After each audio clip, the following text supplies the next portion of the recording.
तो दोस्तों आप सभी लोगों का स्वागत है मेरी इस बेहतरीन सी इन्फॉर्मेशनल क्लास में। आज के इस वीडियो में मैं आपको बताऊंगा नीट 2026 के एलिजिबिलिटी क्राइटेरिया के बारे में कि नीट एग्ज़ाम होता क्या है, इसकी योग्यता क्या होती है, इसमें उम्र सीमा क्या होती है, इसमें फ़ीस कितनी लगती है, एग्ज़ाम पैटर्न क्या होता है, एग्ज़ाम का सिलेबस क्या होता है और नीट के बाद सैलरी कितनी मिलती है, मतलब सैलरी आफ्टर नीट एग्जामिनेशन। तो ये जो एग्ज़ाम होता है नीट का एग्ज़ाम, ये आपको इंडिया में डॉक्टर बनने के लिए दिया जाता है। अगर आप इस एग्ज़ाम को क्वालिफाई कर पाते हैं तो आपको MBBS, BDS, BHMS, BSc nursing जैसे कोर्सेज में एडमिशन मिल जाता है और आप भारत में एक डॉक्टर बन के अपने देश की सेवा कर सकते हैं। तो आइए इसको देखते हैं कि कौन से बच्चे इसके लिए एलिजिबल हैं। तो सबसे पहला क्वेश्चन जो बच्चों का पूछा जाता है मुझसे, सबसे बहुत बार क्वेश्चन आता है कि योग्यता क्या होनी चाहिए, कि कौन से बच्चे नीट का एग्ज़ाम दे सकते हैं। तो इसके लिए योग्यता सिर्फ इतनी सी होनी चाहिए कि आप 12th में होने चाहिए या 12th पास होने चाहिए। आप 12th में होने चाहिए या 12th पास होने चाहिए। 12th वाले भी दे सकते हैं और 12th पास वाले भी दे सकते हैं।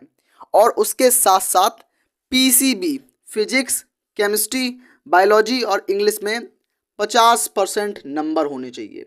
तो फिजिक्स, केमिस्ट्री, बायोलॉजी और इंग्लिश में कम से कम 50% नंबर आपके होने चाहिए। तो वो बच्चे नीट एग्जाम के लिए एलिजिबल होते हैं, योग्य होते हैं। अब बढ़ते हैं क्वेश्चन नंबर 2 की तरफ। उम्र सीमा क्या होनी चाहिए, कितने साल तक के बच्चे नीट का एग्ज़ाम दे सकते हैं और कितने मैक्सिमम साल के बच्चे नीट का एग्ज़ाम नहीं दे सकते। तो इसके लिए न्यूनतम आयु आपकी, एक मिनिमम एज जो है वो 17 ईयर है। 17 साल से छोटा बच्चा नीट का एग्ज़ाम नहीं दे सकता।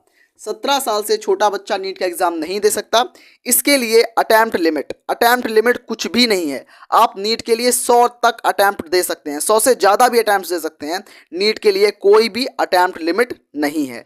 उसके अलावा नीट में हम कोई एज लिमिट भी नहीं है, इसके लिए उम्र सीमा भी नहीं है।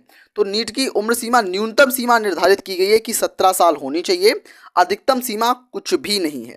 मैं आपको बताऊंगा, बहुत रोचक लगेगा आपको, कि एक बैंक का मैनेजर था जो 65 साल का था। उस 65 साल के मैनेजर ने नीट क्लियर किया था। आप ये सोचिए। तो नीट के लिए अधिकतम आयु नहीं है लेकिन न्यूनतम आयु 17 वर्ष निर्धारित की गई है। अब बात करते हैं एडमिशन फीस की। MBBS में हम मेनली बात करेंगे MBBS की। तो MBBS या नीट को क्वालिफाई करने के बाद हमें एडमिशन फीस कितनी लगेगी। तो दोस्तों नीट का एग्ज़ाम जो होता है इसका फुल फॉर्म होता है national eligibility cum of entrance test, जिसको NTA लेता है, नेशनल टेस्टिंग एजेंसी। तो ये एक सरकारी एग्ज़ाम होता है। सरकारी कॉलेज में जो फीस होती है वो 20,000 से लेके 40,000 तक वेरी करती है, वो भी MBBS कोर्स की। 20,000 से लेके 40,000 तक, 20,000 से लेके 40,000 तक आपके कॉलेज टू कॉलेज वेरी करती है। अब मैं बात करता हूँ एग्ज़ाम पैटर्न के बारे में। इसका एग्ज़ाम पैटर्न क्या होता है। तो इसमें जो क्वेश्चन पेपर होता है वो 720 नंबर का होता है। क्वेश्चन पेपर 720 नंबर का होता है और इसमें जो टोटल क्वेश्चन होते हैं 180 क्वेश्चन हमें दिए जाते हैं। और सभी जो क्वेश्चन होते हैं वो MCQ होते हैं, मल्टीपल चॉइस क्वेश्चन होते हैं, बहुविकल्पी प्रश्न होते हैं सभी। तो MCQ वाले क्वेश्चन दिए जाते हैं और 180 क्वेश्चन होते हैं। एक क्वेश्चन जो होता है वो 4 नंबर का होता है। एक क्वेश्चन जो होता है 1 क्वेश्चन बराबर +4 मार्क्स। अगर आप एक क्वेश्चन सही करोगे तो आपको +4 मार्क्स दिए जाएंगे, मतलब आपको 4 मार्क्स मिल जाएंगे। वहीं जानकर आपको हैरानी होगी कि अगर आप कोई क्वेश्चन गलत करते हो तो आपके मार्क्स में से ही आपका 1 नंबर काट लिया जाएगा। गलत करने पर 1 नंबर काट लिया जाएगा, इन द सेंस गलत करने पर 1 क्वेश्चन, गलत करने पर -1, मतलब माइनस मार्किंग भी इसमें होती है। माइनस मार्किंग का भी रूल प्रावधान है नीट के एग्जाम में। तो ये आपको पता लग गया, एग्जाम पैटर्न पता लग गया। एग्जाम पैटर्न क्या होता है, MCQ बेस्ड होता है। 180 MCQ आते हैं, 720 नंबर का पेपर होता है और एक क्वेश्चन सही करने पर 4 नंबर मिलते हैं, एक क्वेश्चन गलत करने पर -1 नंबर मिलता है। याद रखना इस चीज़ को। एग्जाम का सिलेबस क्या होता है, हमें क्या क्या पढ़ना होता है। तो सिलेबस बहुत आसान होता है।